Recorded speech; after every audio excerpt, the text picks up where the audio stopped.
PNR with Adam R.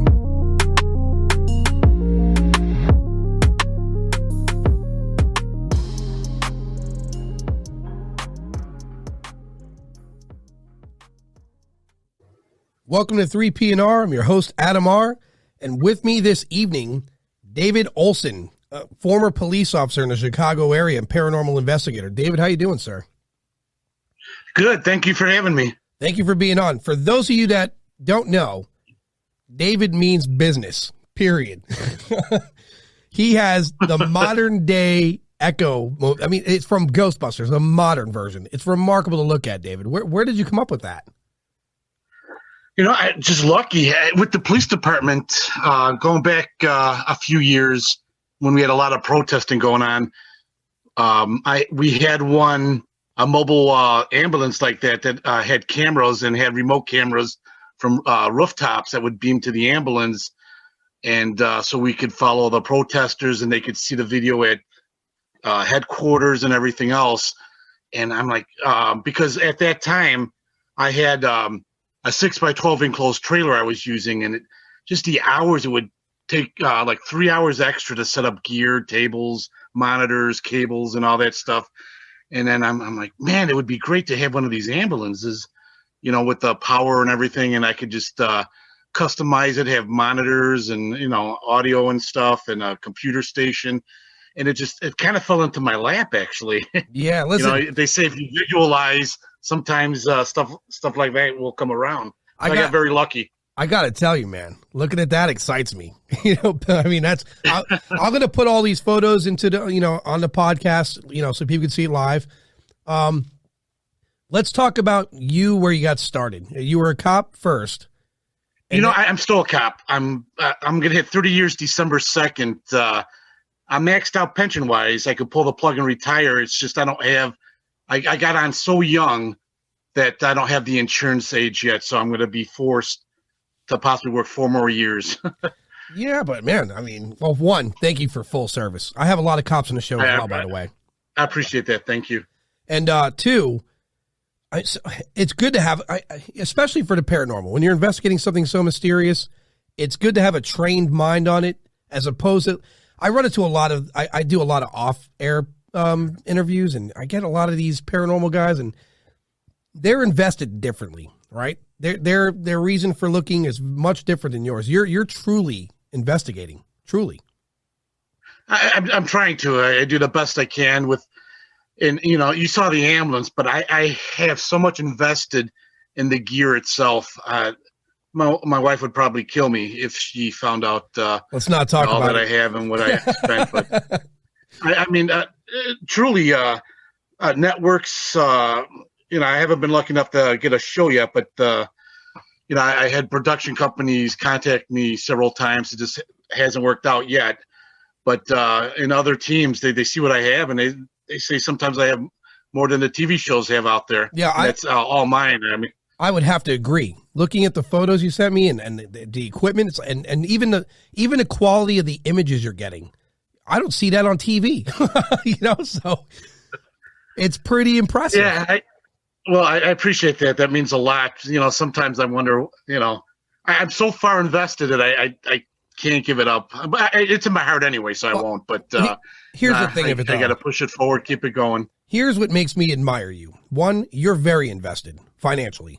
And if you're like me, like what I do, when I'm fully invested in something, I fully intend to find answers, right? This podcast was, and I'll give you the idea what's going on. I started doing this podcast. This podcast is only 2 months old. I had the idea to start doing this podcast about a year ago, and then about 4 or 5 months ago, it came to fruition. And I'm invested in this. And I'm one of the, and this is what I admire about you. And I noticed for me, when you're invested the way we are, you intend to get the results, period. Right. And that's a good thing. Right. So I agree. Yeah, and I'm building a network. So, I mean, I talk to UFO people and paranormal. I'm building a network. So eventually, by summertime, I'm going to be out there doing a documentary. And outstanding. So I'm going to build this network of people all over the country. So when I'm out there, I have a connection wherever it is I'm going. I'm not going to have some quack tell me, well, let's go look at the 7-Eleven at night. It's creepy. You know, I'm going to have the actual places to go to. So, right. Yeah, and Very cool. Very good. I'm definitely going to have you a reoccurrence on the show. And as far as you having a show for what you're doing, I'm going to strongly push for that. I mean, I can't talk about a network dream come true. You have everything. What do they need to do other than, I tell you, because I could do that then full time. I can't wait till I could retire from the force and just do this full time. I'm ready for it. I'm trying to keep up with all the technology out there, and always buying new gear that's out there. Sometimes it's a waste of money because it doesn't seem to work. But I would just love to push this forward, and like I said, I'm on the verge, hopefully pulling the plug soon, and I could just, actually, if there's a way to get paid for doing this, and traveling around, that would be awesome, But right now, everything's on my dime. Yeah, so and listen, I'm going to connect you up with the UNX network. Race Hobbs and Margie K. I have an affiliation with them. I do a weekend spot on their network. It's live, and I'm going to connect. I got to connect you up with that. I'm going to introduce you to Don and Laney of Spectra Waves. They're right in your area. I mean, there's another group of people that are they're on point, right? And I think you guys should definitely know one another. I'm going to make that happen. Just like Mike Penicello and Dan Spell from MUFON. They weren't far off from each other. They both have a very similar mindset as far as ufology. And now I have them reoccurring on the show monthly. I introduce them to each other. I mean, man, that's what needs to happen. That's how you build connections, right? That's a network. No, you're right. You got a network. Yeah, no, you're right on that. Yeah, and for you, for the amount of photos, and I'm going to post these up for people to see. It's impressive. Like this, again, the quality of these images are just not something you see everywhere. Yeah, I'm lucky. When I get a photo or video evidence, I mean, I'm not an expert. It's good. It's listen, just by what you said there, I'm not an expert. Like, that's perfect. Yeah, when it comes to that, if I have any questions when it comes to sometimes video or photos, I'll do my best. I have a connection with, I work a side job at a community college. So we have a photography, class and stuff. So I'll bring it to the professors and I'll give it to them. And I said, this is what I captured. I'll give them, usually when I take a photo, I'll take several at a time, so they have something to compare it to. And, the theory is if it only shows up on 1 out of 10, there could be a chance it could be paranormal. But I'll have them go through it. And all these photos I sent you are considered some of my best that I had roundtable discussions on. And, we're all left with question marks. What the hell is that? Yeah. Because I have video and other pictures showing, backing it up that there's no one there. Yeah. See, look, on the podcast, I have theories about aliens and ghosts. I have a lot of theory. And whenever I speak on the podcast, I'm very clear about this. I don't speak from experience, nor do I speak from science. I speak from theory and imagination. Because at the end of the day, what got me involved with this, as a kid, I was fascinated. And then, for me in my teens and 20s, I lost it. I got involved with shooting pool, hanging out with friends. And then 2017 rolls around and they released the videos from the UFOs of the military. And I'm intrigued by that. And then during COVID, a lot of downtime, I'm watching documentaries right. and that fire sparked again. That curiosity's back, and even from watching shows like Joe Rogan and other podcasts where I hear them talking about it, all I said is, I want to talk to some of these people. I want to get out there and find it. Ultimately, before a podcast was the idea, my idea was to go out and do a documentary. But then the question came to me like, well, how the hell am I going to do that? I don't know where I'm going or what I'm doing. So what best way to do it is start a podcast, talk to people, learn what they learn, network with them, find out where they are. And now I have a map to work out as opposed to a shot in the dark. So what you said earlier. Right, what you said earlier was perfect. Very good move. Yeah, like earlier you said, I'm not an expert, but I'm going to go find evidence and deliver it to experts. And that, I commend that. That's powerful. You're not claiming to know anything. You're just saying, I'm going to find what I can find. And if it's good, great. And if it's not, I'll keep trying. That's amazing to say that. Right. I don't want to put anything out there that I know is not real. I'll do my best. It takes me hours. I do it mainly myself because I'm but sometimes I'll get a few investigators to help me, but most of the time I go through all the footage myself. We're talking hours and hours of video and audio, and then once I get something, I'll compare it to all the other audio video that I have out there. I just won't put it out there. I'll see where everyone's at, interior, exterior cameras, audio, and then I have something that I'll bring it to an expert in that field. I mean, like EVPs and stuff. I'm pretty good with that stuff. I know what to look for, what to hear, but when it comes to video and photography, well, especially photography, there's so much fake stuff out there. I just want to do my best on trying to make sure it's legit before posting it.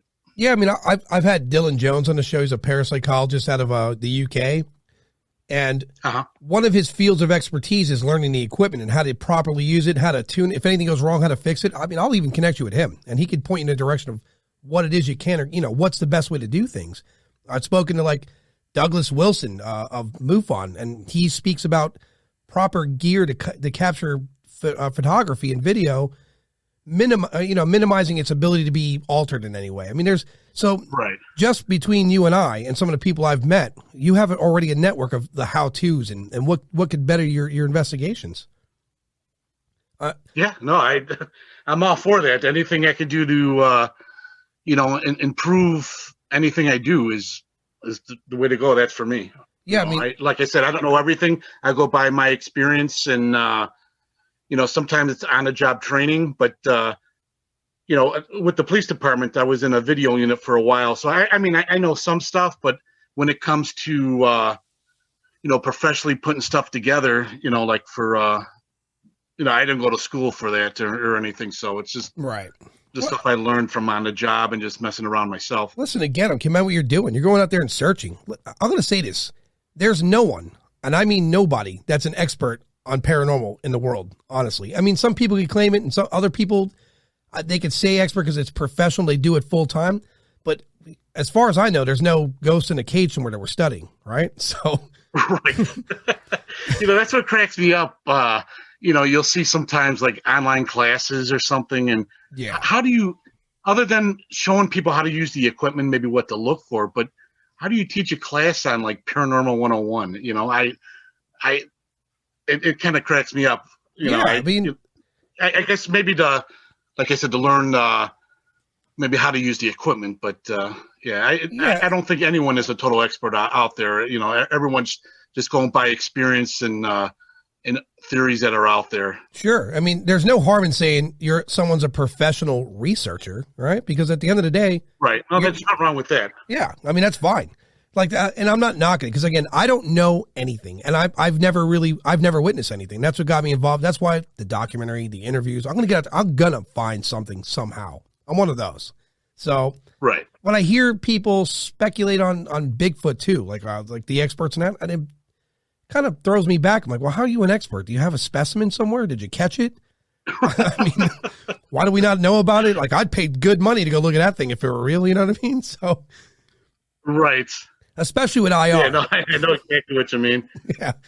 But and don't get me wrong, I'm not ripping on anyone. Yeah, nor am I. Everyone has their own style or own ways, and I'm not saying mine's right or wrong, or I just do the best I can. And but yeah, people will contact me. Oh, you're an expert in this field. It's hard for me to say I'm an expert. I've been doing it for quite a while.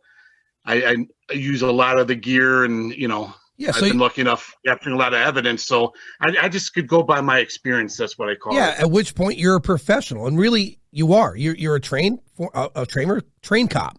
You're trained to observe, and you're out there trying. And this has you're fascinated by it. It has your attention, and you're approaching it very more professional I've seen in a lot. Like looking at the images that you sent me of the equipment and then the imagery, you're definitely putting good effort out there. There's no question. You know what I mean? And do I have proof of ghosts? I don't know, but I hear from a lot of people that had real occurrences. I've been speaking to people about afterlife, and my train of thought and the way I think has evolved in just 2 months of interviewing. I went from being skeptical in certain things to like, well, I got to make room. I approach nothing with filters on. You know what I mean?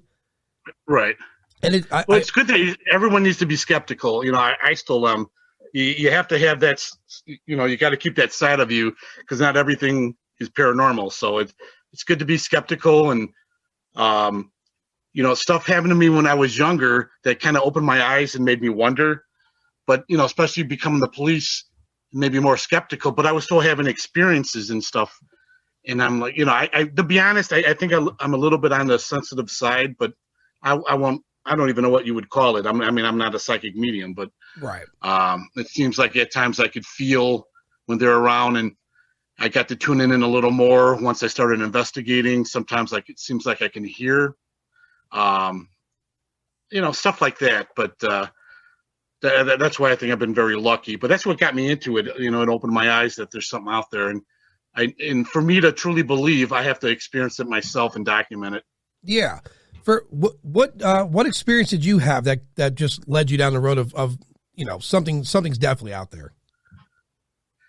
Well, I tell you what, and I know I'm not going nuts. It sounds funny, but because I'm able to document it now. But as a child, I remember hearing voices, unexplained, like muffled conversations. I remember waking up my mom and telling her to come into my room. I remember asking her, "Could you listen? I hear these muffled voices, and I don't know what they're asking me or telling me."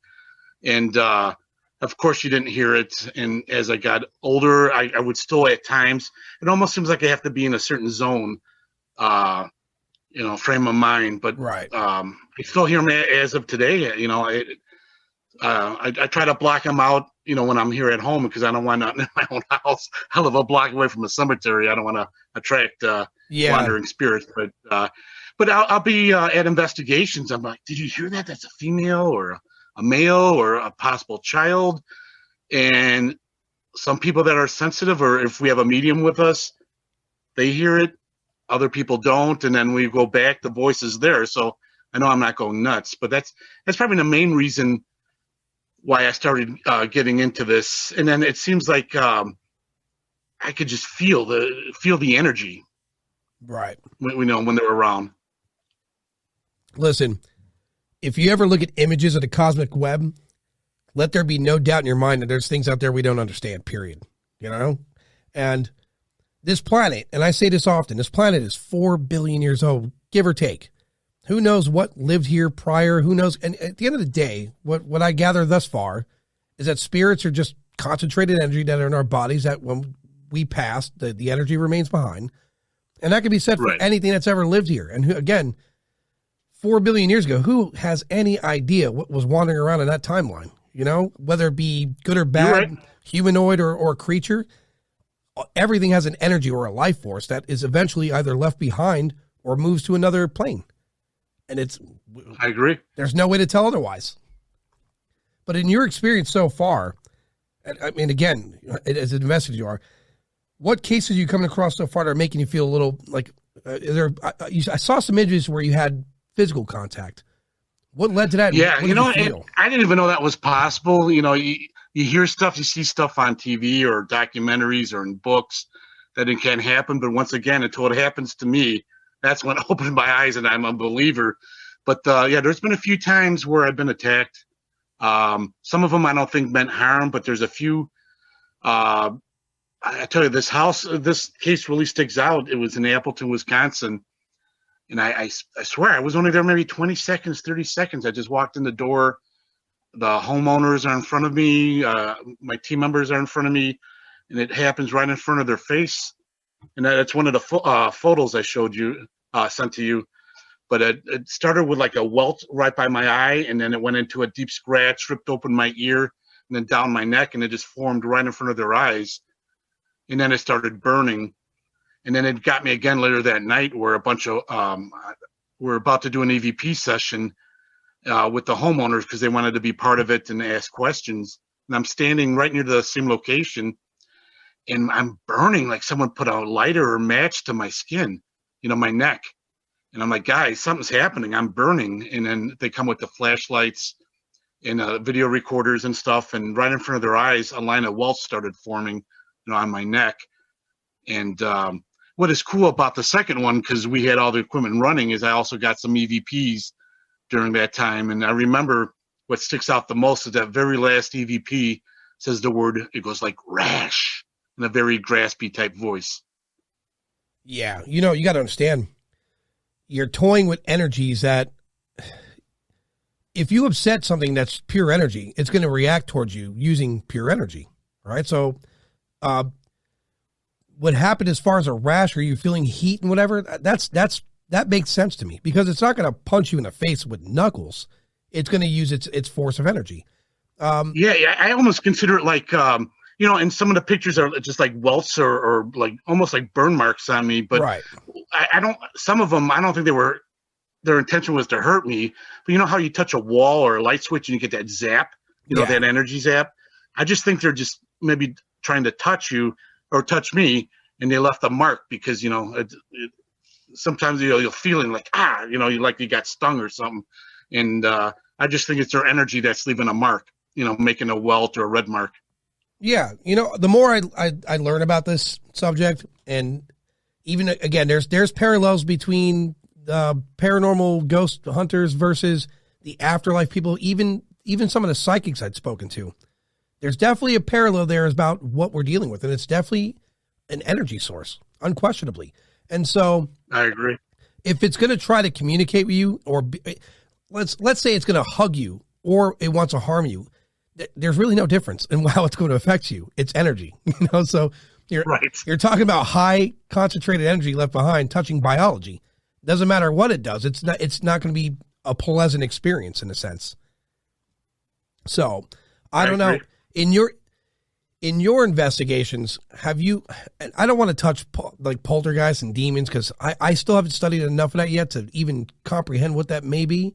Although there is dark energy around us. I get that, because if you look at humanity, we're not exactly the shining pillar of love in every realm. Right? So, I can attest for that. Yeah, you're right. So, and I'd interviewed some homicide detectives that track serial killers, and you hear the behavior of the serial killers and how one moment they're, John, and then when they talk about a victim, they switch gears. They become someone else completely different. So that energy, in my opinion, gets to the next realm, and then you have a psychopathic energy hanging around.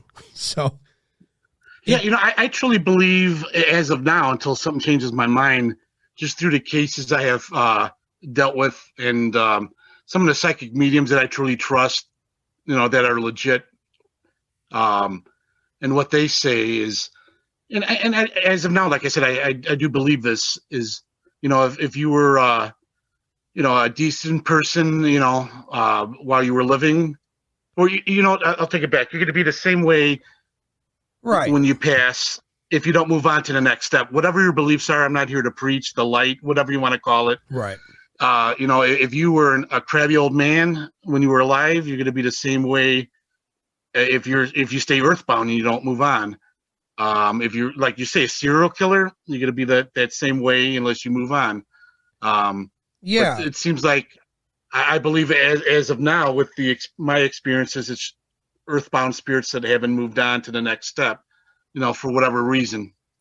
I have this idea, my own personal theory from all the all the conversations.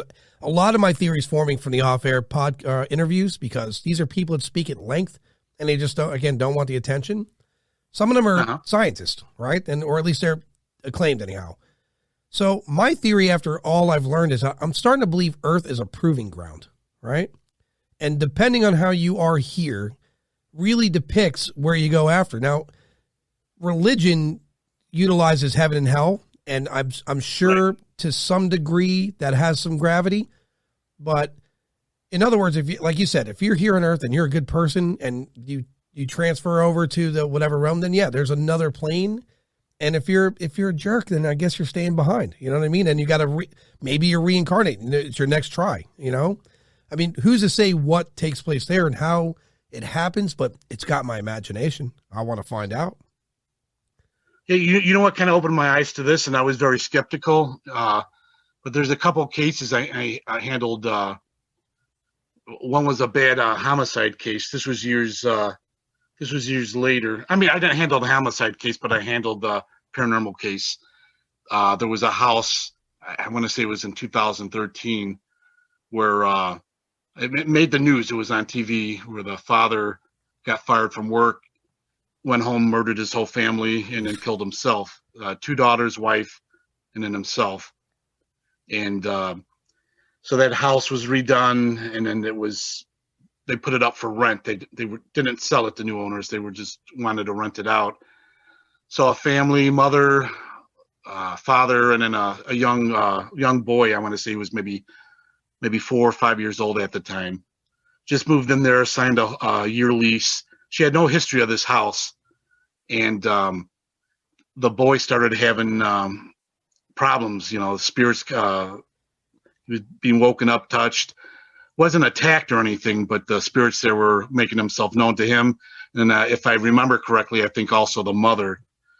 So she started getting scared, freaking out, and she started doing research, and it's like, oh my God, this is the house we just signed a year lease on. And she didn't know what to do. She called us up crying, and didn't know what to do. So we went out there, and then I contacted a psychic medium who is now in Arizona, but at the time lived in a suburb of Chicago. And I trust her 100%.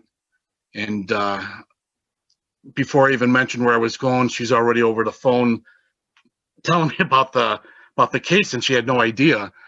And so she met me out there, and she let me investigate. The spirits wanted to move on. It was there. She's saying the whole family's still there. The father was supposedly he didn't move on because he was taught you murder someone, you're gonna burn in hell, and he said he just snapped, and he didn't mean to do it. He just snapped. And but what made me a believer with possibly moving on into the light, you could feel that energy. I don't know how anyone could even buy or move in or rent that house. You could feel it if you walk over to the areas where all the murders happened. It was so heavy. Not just me, but other people felt like they were having heart attacks and stuff like that. It was so heavy. And so it was the next day. We got evidence. We got evidence of the possible father there, and then 2 females. We believe one was the mother and one was one of the daughters that were willing to communicate. But she went back there the next day to help move on these spirits. Now, like I said, I was very skeptical, and I'm mad at myself because I couldn't get off work the next day. I think it was days off canceled, so I got forced to go in. But I would have loved to have been able to document this stuff, because the homeowner called me up after the psychic medium left and was crying. She goes, Dave, Susan was glowing. Her aura was glowing, and whatever she did, the house is 100% different. So I had to check it out for myself, to believe. And I went there. There's no more problems. There's no more EVPs. That energy, that heaviness is 100% gone. And so what is that? There's something to it. I can't say 100% she did it, but I have to believe somewhat, because the house is totally different. So where did that energy go? At some level, go ahead. I'm sorry. At some level, I have to believe, if you die like the way they do, and you're in your soul, your energy, there's a confusion for that entity, right? Like, what happened? Where am I? What's going on? And that confusion, it probably lasts indefinitely for them. And sometimes I think mediums played a role of like, hey, listen, you're not with us anymore, and you need to move on. And sometimes the ones that give pushback, they're like the obvious psychopath is going to be like, well, I'm not going anywhere. Like for me, I'm a nostalgic person. I don't let go of this place. Who knows what I'm going to do when I pass? I feel bad for all my family, So, but in some cases, it might just be that they're confused. Like, think about this. I was talking to Roberta Grimes. She's an afterlife. She wrote books. I mean, she's on point with her analogies. And for me, some of it made sense. If you die in a car wreck and it's instant, like it's fast, your soul you're like, wow, what just happened? Because in some cases I hear people, they're going to die, or the time's coming, and you hear them, they're talking to family or friends or whomever it is they're seeing on the other side, they're being prepared. But if you die instantly or you're murdered or in a car accident or whatever it is, your energy, your soul's energy is like, what the hell just happened? You know, where am I? And you're confused. Right. And sometimes maybe it takes a medium to kind of bridge that gap for them. Guide them. Right. I'm working on this case now. I've been working on it. I pulled everything else aside, and I wish I could tell you about it because it's so important to me, and it's turning out to be such a great case. And I'm hoping to have I won't call it a happy ending, but to help some of these spirits that are still there that are wandering, to move them on. And I've been there 4 times already, and I wish I had the okay to tell you because it's so awesome. I got such good evidence from there that it's unbelievable.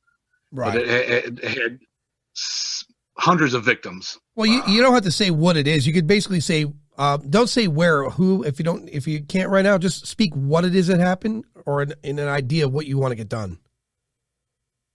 Well, there was 273 victims. Oof. So it seems like 30 of the victims never got identified, and we keep on.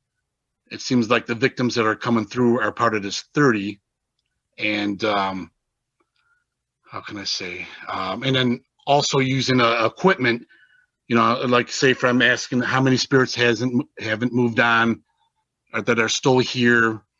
And a couple times already, I got a male voice coming saying the number 30. So it's definitely intelligent, and it's coming through, answering my questions. But oh man, these EVPs are just unbelievable. Yeah. And so I have researchers. Some of it I probably have to go through the Freedom of Information Act to get certain information. But I tell you, it's such an important case that I know a lot of TV shows and stuff tried to get in there, and they've just been denied. And I had a really good connection that I got in there. I just can't put anything on social media till the time is right. Right. So it sounds like a catastrophe, whether it be an accident or premeditated. And when you have something like that, again, 30 spirits that maybe the majority of them move on, but there's always spirits are a representation of what we were here. And those might be 30 worried people. Like, if my family didn't know what happened, I didn't take care of this. And, there's that worry factor that's attached. And of course they're not letting go and moving on. They're concerned about what's going on. I think part of it could be too, that they couldn't find any body parts. It was burned up or whatever so bad that, I guess they did a process of elimination, saying, okay, they were on the list to be here. They have to be a victim, but there was no body parts, or they were never buried correctly, or, nothing. So they might be one of these wandering, hey, unfinished business. I wasn't properly buried. I wasn't identified correctly, Or like I said earlier, that state of confusion, like what happened? And they're stuck in that loop of what happened to me, and they're confused. All right. I got one. She came through. I wish I could say her name, but it's so important to me. I've been back there, and she won't communicate anymore. So I'm hoping this is what she needed to move on, to identify herself, to let her know where she was sitting, because she gave me her seat assignment and her name, and I think that was her way to say, hey, I was here. This was me. Because she was one of them that was never identified, and right. She won't talk anymore. I think maybe that's what she needed to say, and it could be that simple. Like, hey, I feel better. Someone knows, and so it could be that it's closure, right? Peace of mind. Yeah. Like for me, again, when I pass again, I really feel bad for people, man. I'm a prankster, man. They better hope that I get sucked into whatever light, because I'm going to bother people, It's just my nature, so it's probably going to be benign for the most part, but it's still going to be funny. Like, imagine the microwave turning on every night at the same time, just for whatever reason, right? So, yeah. I haven't been lucky enough to capture, I captured stuff moving before, maybe doors opening, closing, but I've never had a case like you see on these paranormal calling cameras with doors flickering, a big mess like that. I'm not saying it can't happen, Right. but I think that's very rare. So let me give you my insight for that. I've watched a lot of these videos, and I've declined speaking to a couple people because here's what I learned. I say this a lot to him. Pretty tough guy, right? Pretty tough dude. And let's say I'm in a room. Let's say I'm knowingly looking for ghosts. And if I'm somewhere with a camera and it's dark and I see or witness something that's supernatural, it's not fear. You're going to dump adrenaline. There's going to be a shake in your body. Your tone of your voice is going to change. Your breathing pattern is going to alter. I agree. Yeah, adrenaline's a powerful thing. So I watch these videos on YouTube, and I see this guy. I'm not going to specify who it is, but he's in there. He's putting stuff on the floor to show where the footprints are. The doors are closing, blah, blah, blah. And he's steady as can be. Now, he's either a psychopath who has no empathy or emotion, or he knows full well what's going to happen beforehand, because I didn't see any adrenaline dump. That's some good training there. You observed it. That's I try to look for that stuff too. I approach everything like, how would I react? And again, I'm a pretty look, in real life, and what has me on this path of wanting to know more, I'm one of those nut jobs that are probably going to end up dead in the movie right away, because I run right at the problem, I got to see it, So that's how I know, even with that bravery. Now, let's go into when you're in a war and you're the bravest guy in the field. You're still dumping adrenaline. There's still going to be that shake. The tenor of your disposition is going to alter. So there's one video where, and I've referenced this in the podcast plenty in the past. I want to find out who the guy is. I've yet to find out who he is. In his video, he has some entity upside down in the bathroom hallway, I guess.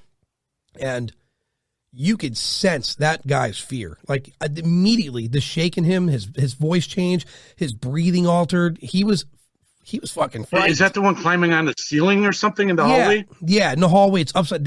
Look, I'm getting chills thinking about it now. You know what I mean? And I know that. so, I think that would freak me out. I think I know the one you're talking about. I mean, I want to stand ground and be able to document it, but sometimes you're only human. And, you can only do, and even if you are the bravest guy on earth, like this guy, for him to build this straight, and you can hear him like, okay, I'm going to get this again. Like he's like, nope. And he just walked away. It's broad daylight. Like this isn't even nighttime. He worked the courage to go back in the house again. And he was like, nope.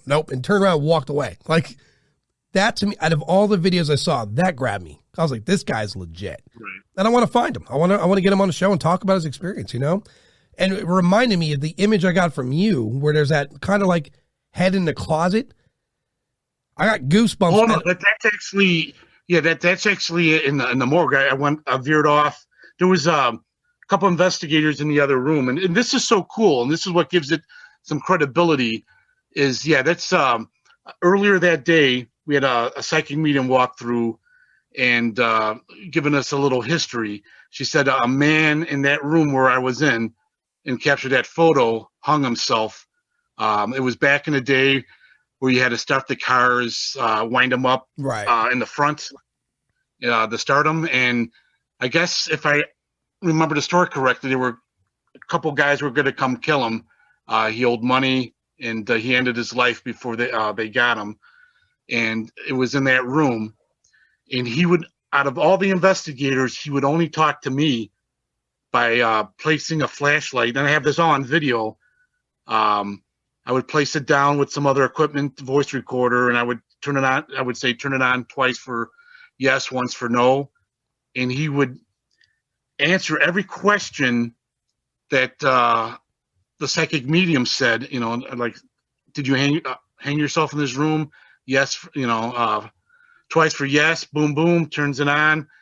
And it was amazing, but that's the room where he supposedly hung himself. And if you look closely, I mean, there's something that could be around his neck. I don't know if it's a bow tie, if it's a rope, but you can see his shoulders. You can see his face. You can see where his sunken eyes would be.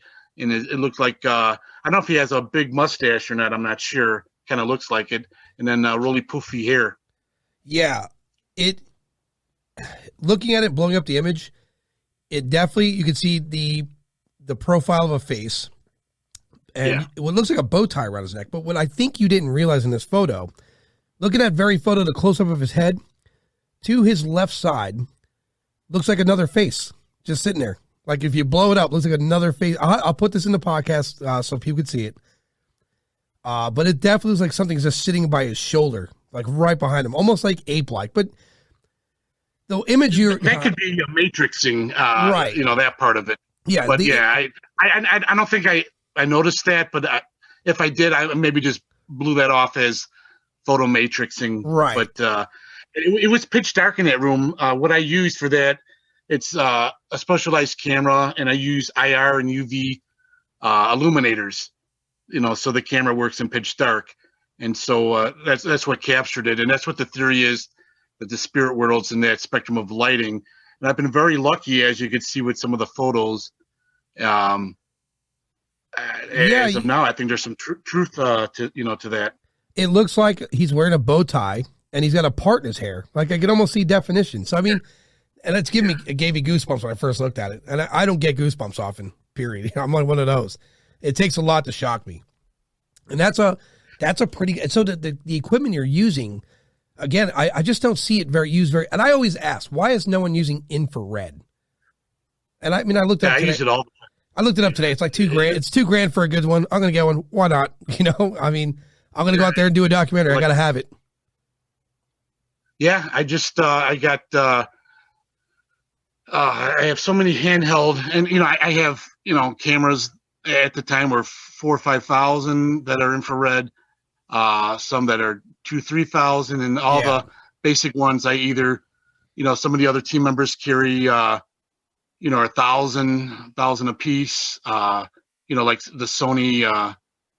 I forget if it's the AX53. Yeah, they're about $9.99. Sometimes you get them $8.99.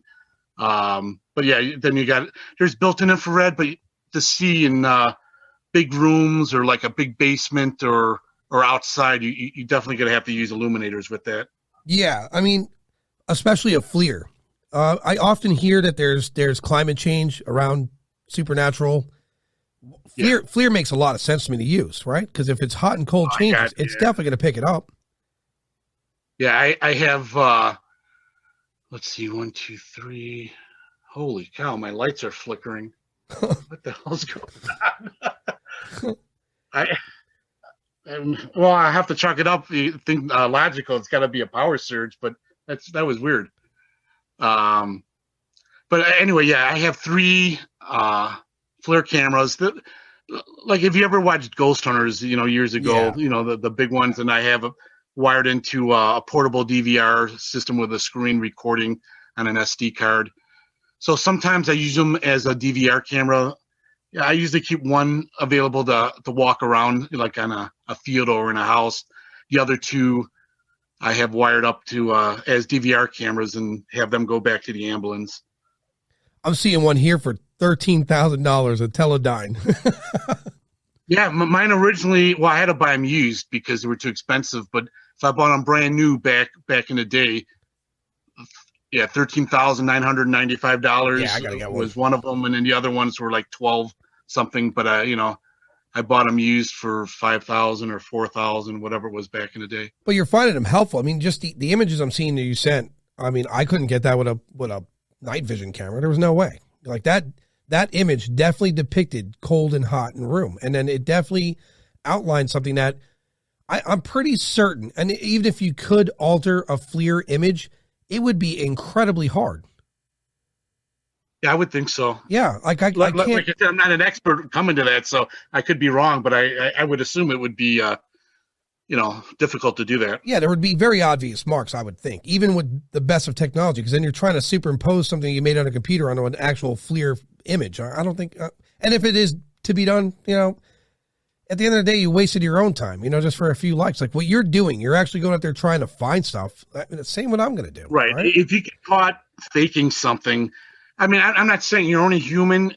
If you put out something there, out in social media accidentally, then, make sure you take it off and, explain yourself. Hey, after further review or investigation, I had, found out that this was not paranormal. It could be explained. I mean, you're only human, but yeah, you get caught faking something out there, forget about it as an investigator. You're done. Yeah, Dylan Jones that was on the show, the guy from UK I was talking about earlier. He's a former constable in UK, a police officer, and Uh-huh. his approach to the paranormal is, can I take this to court? Right? So before any Well, evidence is that's a good presented, way to look at it. yeah, you got to go through it, right? Right.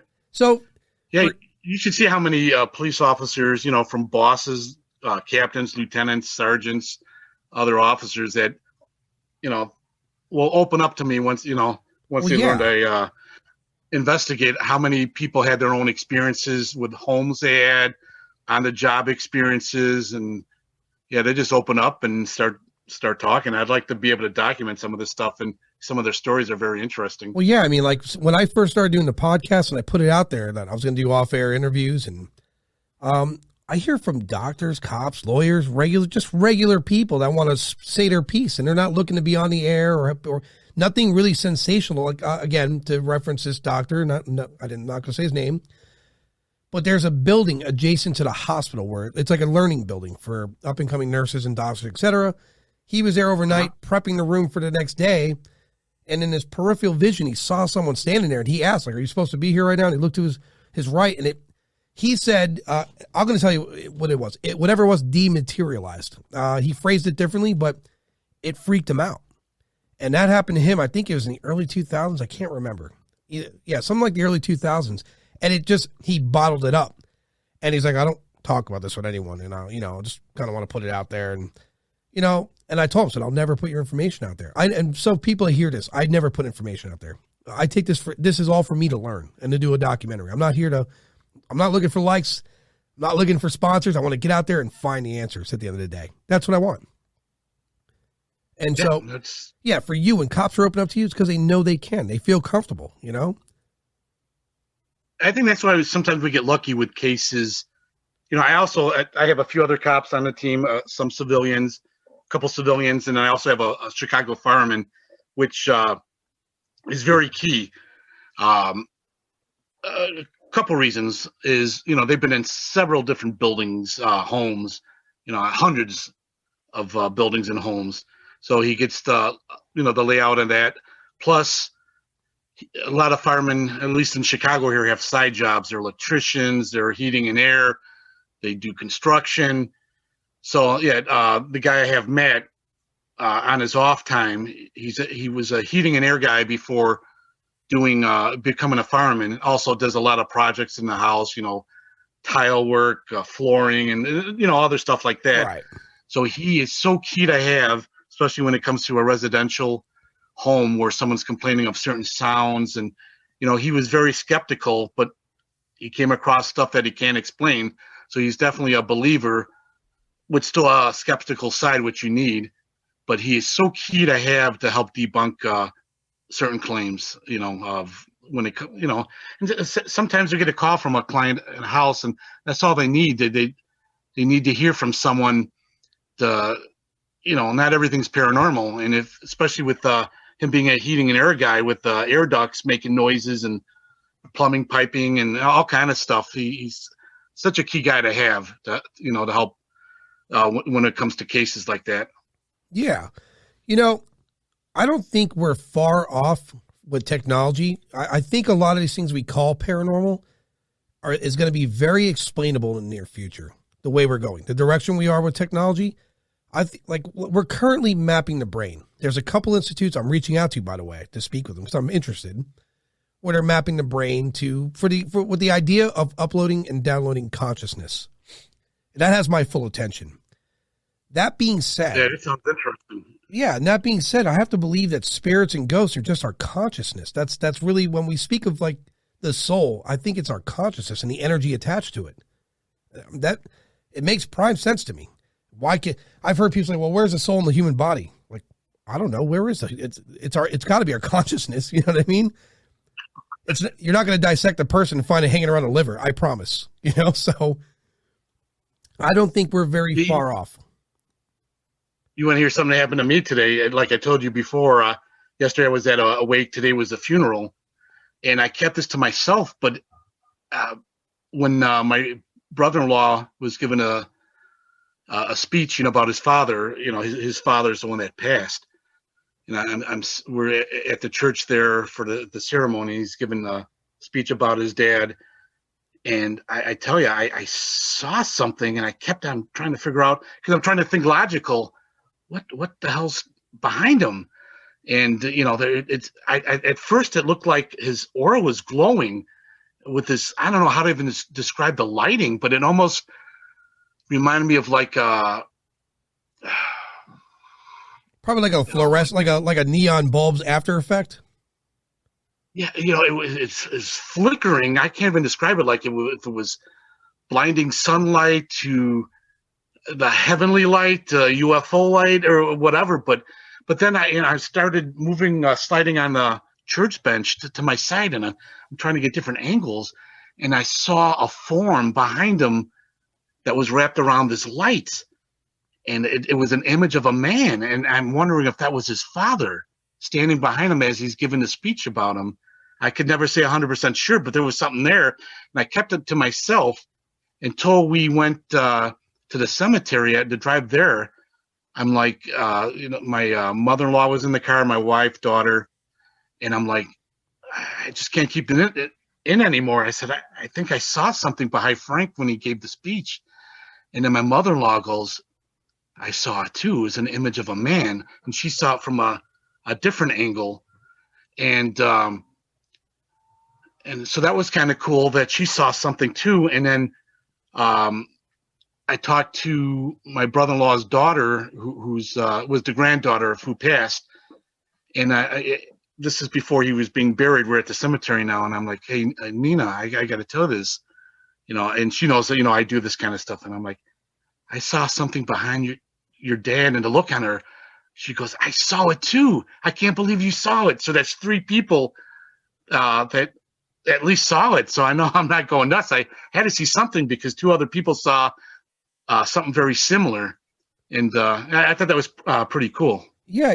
I have this thing where, again, I've never seen anything. And I got an idea why. Somewhat of an idea anyway. Some people are legitimately selected, or they have a special quality to them. I'm certainly not the guy, right? I'm pretty certain that one day I'll pass on.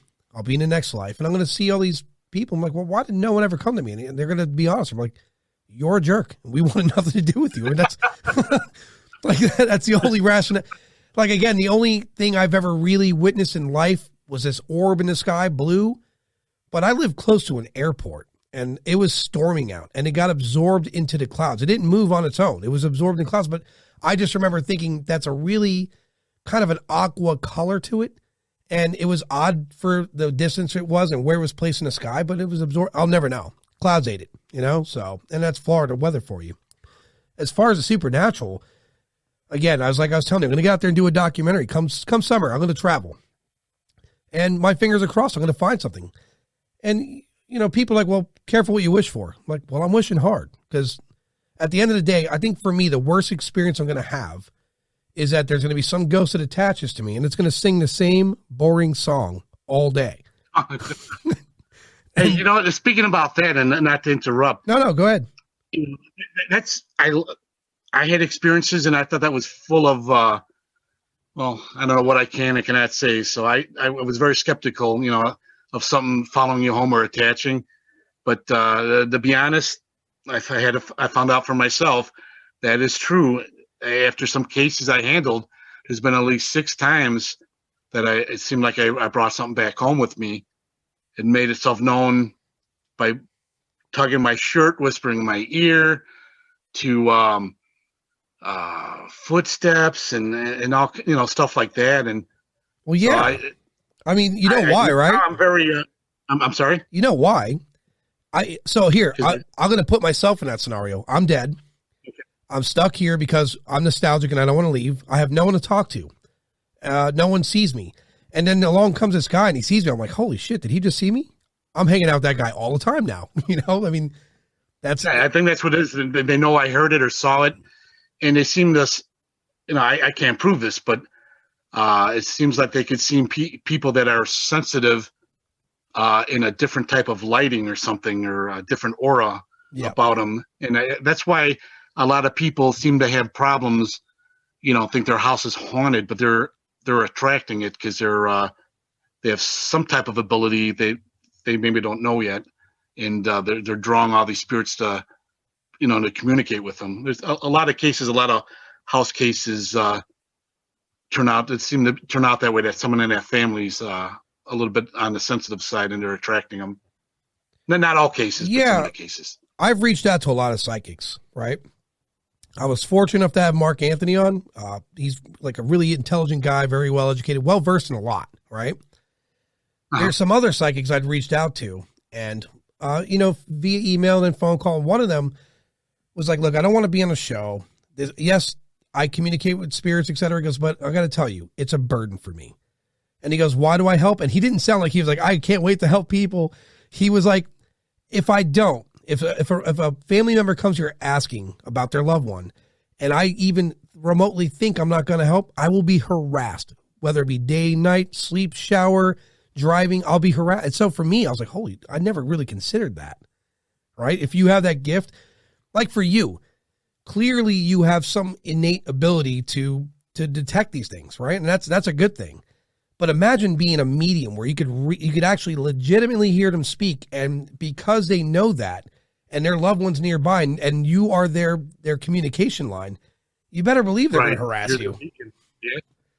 Yeah, no, I believe that. That's, to be honest, and it's probably not manly to say, but I'm a little bit scared to tune in whatever abilities I might have, because I'm afraid of that happening. Yep. The last thing I want, like I say, right now I live a block away from a cemetery, and I don't want that burden not just on me, but to my wife and 11-year-old daughter.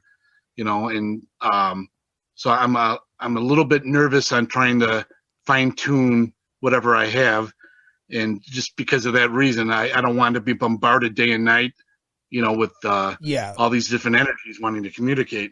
There's a difference between collecting evidence and then becoming the brand new 2021 phone for the dead.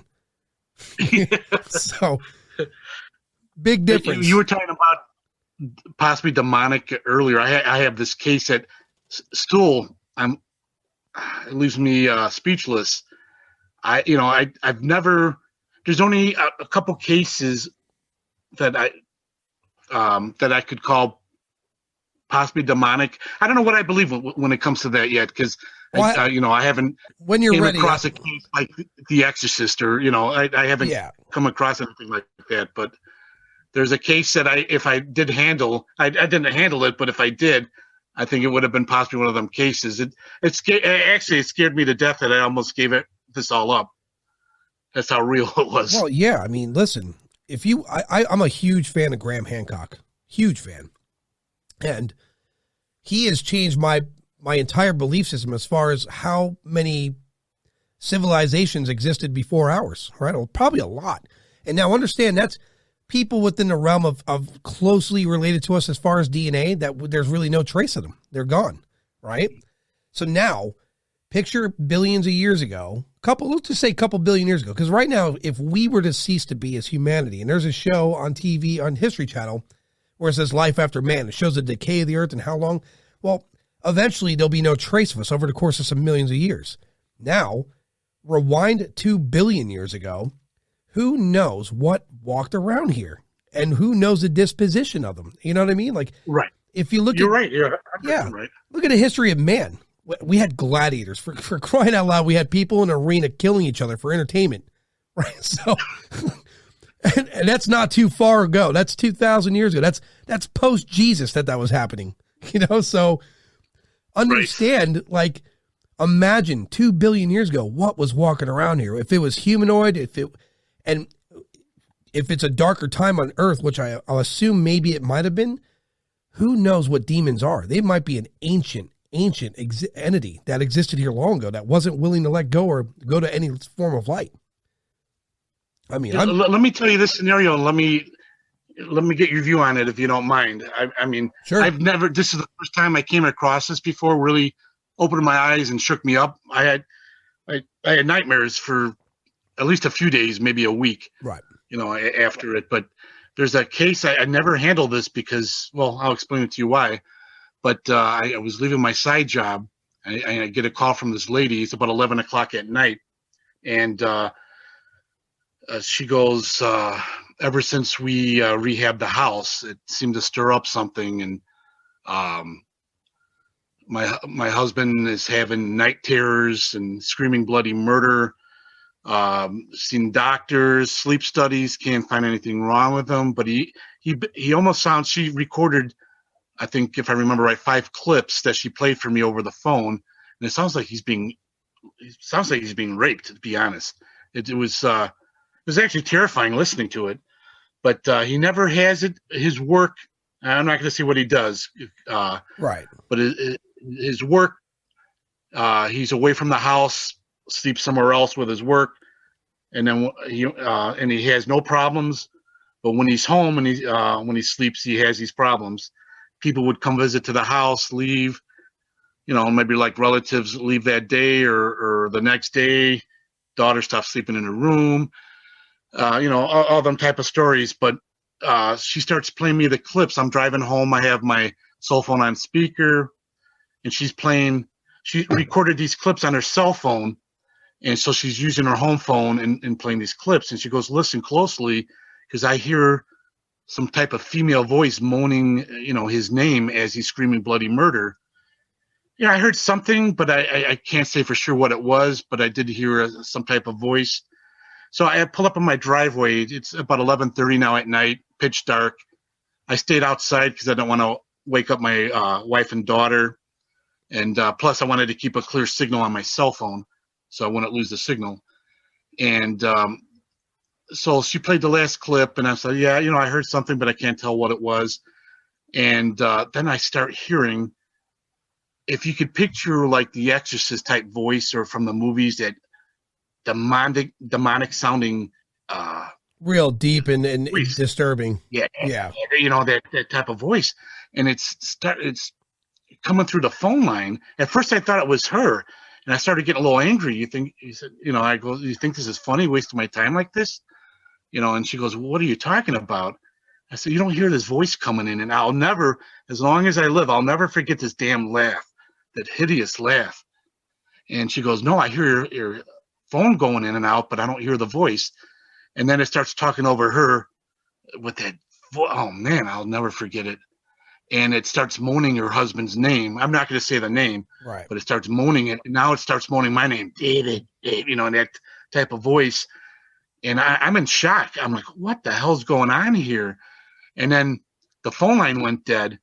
And within seconds, I want to say it's like 2 fingers starts choking me. I'm standing right in the middle of my driveway next to my car, and I can't breathe. I could feel the pressure, something pushing in my windpipe. And I don't know what to do. So the only thing I could think of, I was leaning against my car, and I saw my cross on the rearview mirror. I grabbed it, put it on, and then I was able to breathe again. And then and I'm in shock. I'm like, oh my God, what's going on here? And then she calls back up maybe a minute later. She goes, Dave, I'm so sorry. My home phone won't work anymore. I had to call you from my cell phone, which she did.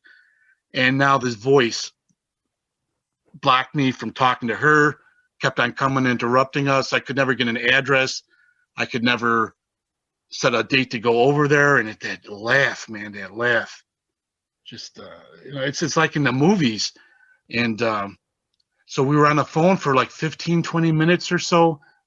And it scared the crap out of me. It scared the crap out of her. And we couldn't talk anymore because it kept on blocking us. And I still wonder to this day what would have happened if I got through and took that case. That's to me, that's the closest. Opened my eyes there. If it was anything demonic, that possibly would have been a demonic case. I didn't know. I don't know if spirit energy is even that strong to use the phone line like that.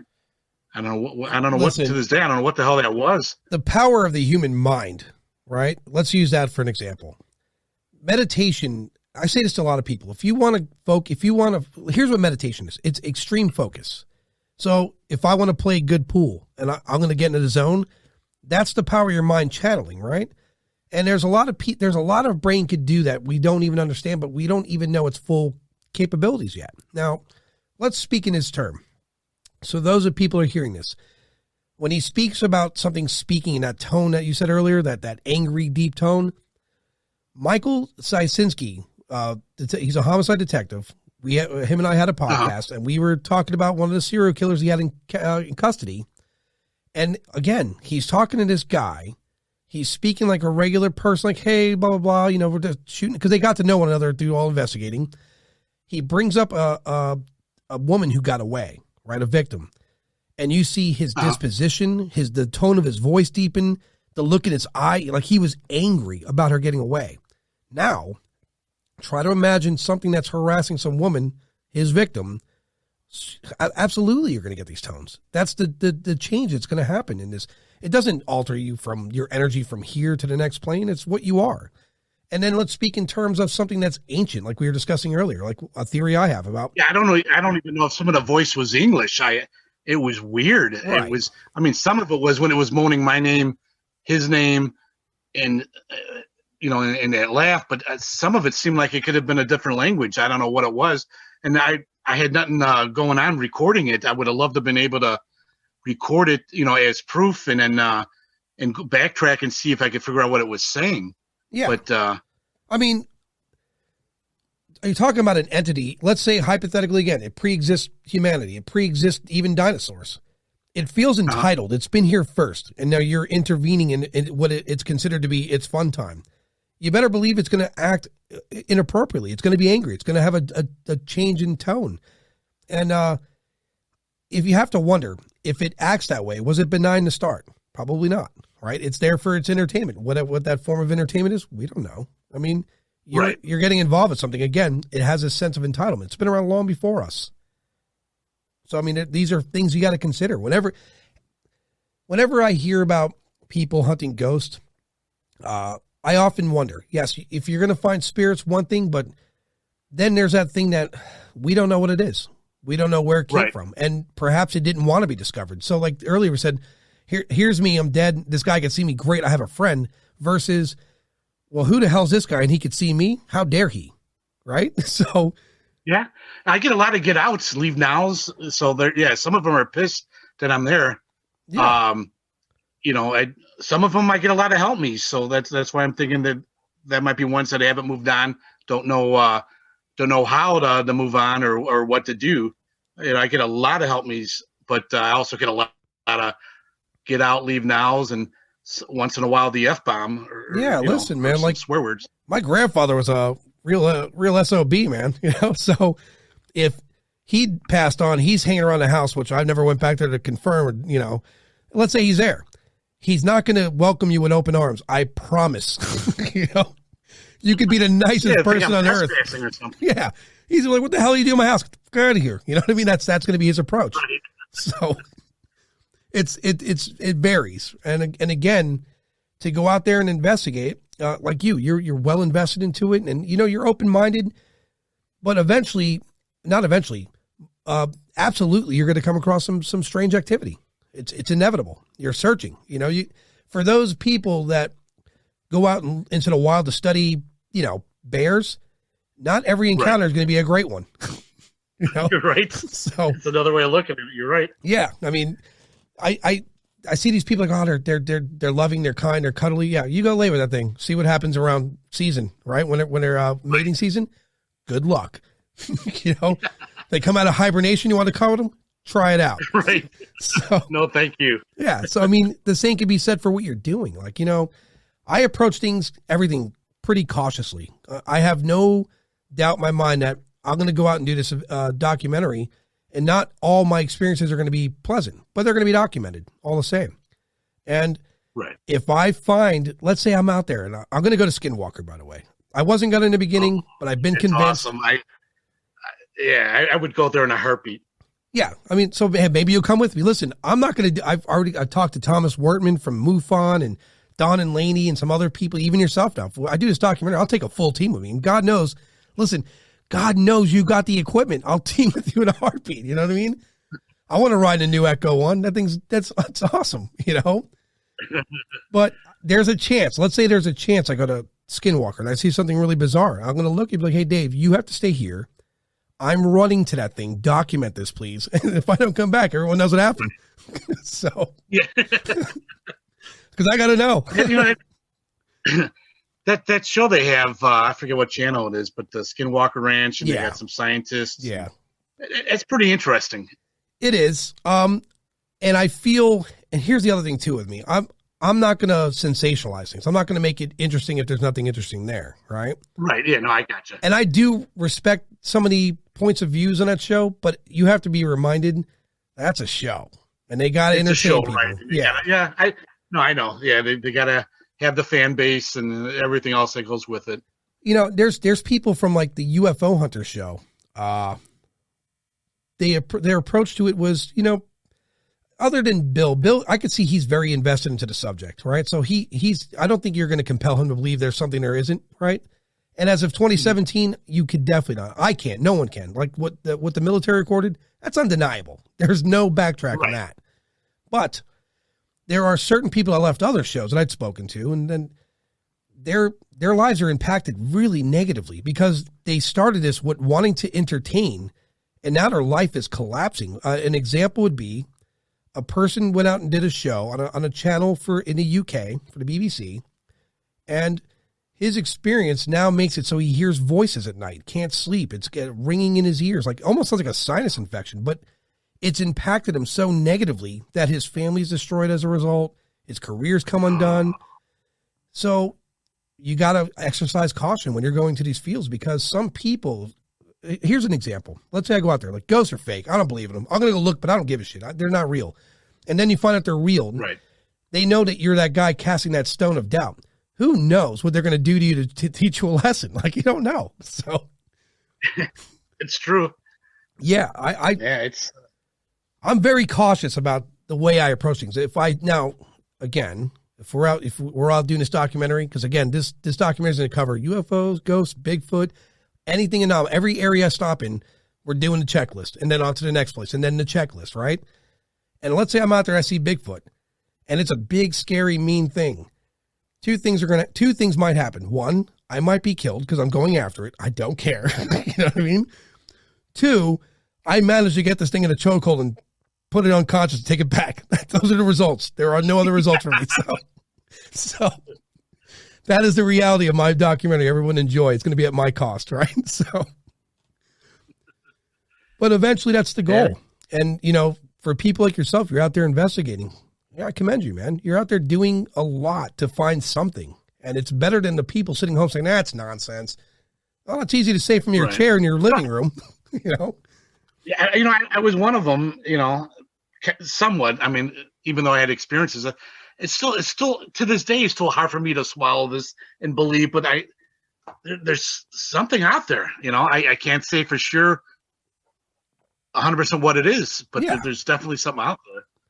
Well, you know, there is no doubt something beyond us.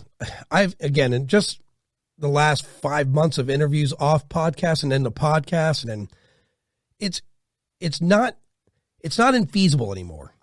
You know, prior to this, it was like, all right, here was my train of thought. My brain is my computer, and my body is the machine the computer runs. And eventually the machine's going to wear down, and the computer it hasn't been serviced since birth. You got to figure birth, you're getting nutrients from mom, you give it nutrients through your lifetime. Eventually it's not being serviced adequately anymore, and it turns off, and that's it. Lights out. That was what I was before this.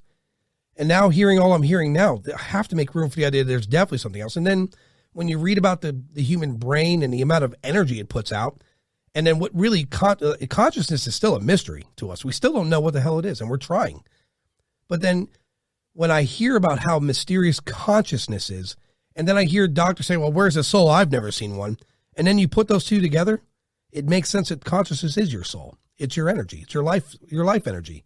And when there's been studies that I'd spoken to people with, and when you'd pass away, the brain's still active for X amount of time. You could explain that as like if you turn your computer off, it doesn't completely turn off, right? The energy takes time to stop running through it. Right. But then with us, that energy is transferable. You don't turn the computer off and see it wander around the house the next day. Our energy is supernatural at the end of the day. Let's be honest. It's not the same as a computer energy. So this whole experience I've had so far, it's definitely evolved the way I think. No question. Hey, you know, we were talking about passing. I came across something for the first time I lost track of it. One of my best friends passed away. He ended up having pancreatic cancer. Yeah, I'm sorry to hear Killed that. him. Thanks. Yeah, we grew up together, best friends, and he became a police dispatcher. So it was kind of cool to hear him on the radio. And but yeah, he killed him quickly. I think within maybe, I don't know if he even lasted 6 months. Yeah, that's an But I got to aggressive see him. cancer. Yeah, it's I got to see him. Thank God, the last day before he passed, the wee hours of the morning. But I tell you, you're talking about this energy, and I've never felt that before. But me and a couple other buddies got to see him, and we're in his hospital room, and we're, trying to talk and say our goodbyes. But I had such a hard time going near him. I felt like I was vibrating, but I wasn't vibrating. I mean, I know I was upset, that he was dying and this and that. So, but this was something different where, they say, the spirit words of vibration, frequency, and it felt like my innards were shaking, and I wasn't, and I was getting nauseous. I had to leave the room a few times, but I swear it almost felt like I felt that doorway opening where he's going to make that transition. You know how they, some people say when they're dying, their loved ones come in and maybe, or whatever, loved ones, angels or whatever will come in and walk you through to the other side, whatever your beliefs are. But I tell you, I that's the only way I could describe it, is that I felt that vibration when he was dying. It was unbelievable. I mean, it made me pretty sick. Like I said, I felt very nauseous, and I felt very lightheaded and stuff, where I had to leave a room a few times. But I felt it at the wake. I had a hard time going to the casket, but then the day he was buried, it was gone, 100% gone. Yeah, you might. Your sensory system might be extra tuned, man. I mean, this isn't the first time I'm hearing this. I hear this, I hear this from, paranormal people. I hear it from UFO people. I hear it from detectives a lot. I hear it from doctors a lot, not even paranormal related. They have this weird intuition about something, Everyone on the planet that is really good at something has something about them that makes them really good at something, And what you're describing to me by, the spirits and the feelings you feel, some doctors have these aha moments in their mind and this gut feeling and this overwhelming sensory to them where they know, all right, I'm going to diagnose this. I think this is what it is. And this is how we're going to treat it. In the moment they're doing that. You know what I mean?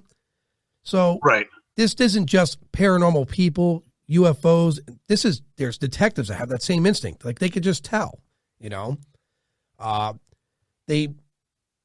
something clicks in them. And one of them discussed with me, said something to the sense of, I could feel it in my body, like an energy. This guy was guilty beyond reason of a doubt. And this is at a point where before they even knew the guy was even a suspect, something about him alerted him. Like he referred to it as his lizard kind of thinking, right? But yeah, no, I know what you mean. Yeah. Yeah. So, when you're feeling these things, that's something your body's tuned to understand better than others, right? For me, I don't know. I'm just not a lucky guy. I'm gonna be lucky. I'm gonna get out there and investigate. I'm gonna do the documentary right now, building the network with the podcast. I'm gonna get out there in the field, and I'm gonna find something.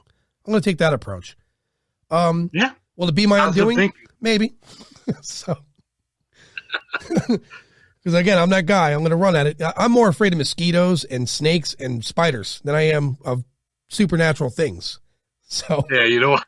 I hate to admit it, but I'm the same way. Yeah, man. Like I live in Florida. You go crawling around here in the nighttime, and you're going to find an unpleasant surprise around every bend. Period. So, anyway, David, what's that? I'm sorry. Before we close, discuss your website and some of the information for people to reach out to you or find you. Yeah, Chicago Paranormal, ChicagoParanormal.com is our website, and then we also all the videos, well, a lot of the videos on our YouTube channel, which is Chicago Paranormal Investigators. We also have an Instagram page, Facebook page. You could send us messages through that. Some people contact us just to look at some of their video or pictures, but excuse me. But that's the best way to get a hold of us. If you come across something and you might need our help, we'll do the best we can. Yeah, and I'll post that in the not the comments, in description. I'll have all that posted for people. In the meantime, David, I enjoyed having you on, man. We had a great conversation. Yeah, a pleasure. Yeah, I could talk for hours with this stuff. I love it. It's in my blood. That's why I'm going to have you back on again, right? Makes great conversation. It's Friday. I'm relaxed. I mean, I enjoy it. So in the meantime, David, I appreciate you being on. We'll definitely talk again in the future, my friend. Sounds good. Thank you so much. Have a good night, Dave. You too. Bye.